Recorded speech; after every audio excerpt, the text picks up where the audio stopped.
Hewan-hewan bentuknya makin terlihat aneh. Apakah karena di laut dalam tidak ada yang bisa melihat mereka? Misalnya, ikan angler yang punya alat pemancing bercahaya di kepalanya, atau ikan gulper yang mulutnya lebih besar daripada tubuhnya. Seakan setiap makhluk di laut dalam telah melanggar aturan desain kehidupan di bumi, dengan bentuk menyerupai makhluk luar angkasa. Sebenarnya, ini terutama disebabkan oleh kondisi ekstrim di laut dalam. Di sana cahaya matahari hampir tidak bisa menembus, dan tekanan airnya begitu besar, hingga bisa menghancurkan baja menjadi serpihan. Hanya di lingkungan ekstrem seperti itu, bisa lahir makhluk laut dalam dengan rupa yang begitu unik. Pertama, di lingkungan tanpa cahaya, sistem penglihatan hewan harus beradaptasi ulang total. Di kedalaman sekitar 200-1000 meter, yang terlihat hanyalah warna biru pucat air laut. Hewan berwarna merah akan memiliki kemampuan berkamuflase alami di sana. Contohnya, cumi-cumi vampir memanfaatkan hal ini dengan membuat kulitnya berwarna merah gelap. Dan dengan bantuan cahaya matahari yang samar, tubuhnya seakan menyatu dengan air laut. Dengan begitu, saat berburu atau menghindari predator, cumi-cumi vampir bisa melakukannya dengan mudah.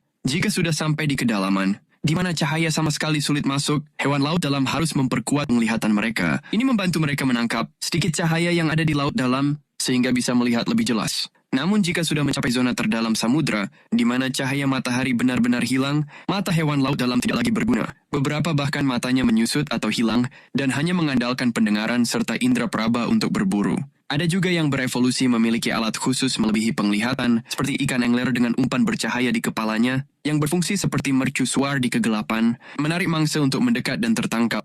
Di kedalaman lebih dari 6.000 meter, selain tanpa cahaya, tekanannya juga luar biasa. Di kedalaman 1.000 meter saja, tekanannya setara dengan 100 ekor gajah menginjak tubuhmu. Sedangkan di Palung Mariana yang terdalam, tekanannya cukup untuk menghancurkan tank baja menjadi rongsokan. Untuk bertahan hidup dalam tekanan sekuat ini, hewan laut dalam memiliki struktur tubuh yang unik. Sebagian besar tidak memiliki kerangka keras. Misalnya, gurita laut dalam dengan tubuh lunak yang membantu menyeimbangkan tekanan dari luar dan dalam. Bahkan di kedalaman 8.000 meter, ilmuwan menemukan ikan siput laut dalam ekstrim yang tulangnya sudah benar-benar menyusut dan tubuhnya hampir transparan, terlihat seperti gumpalan lendir. Namun justru tubuh lembek seperti ini yang mampu bertahan di tekanan ekstrim tersebut.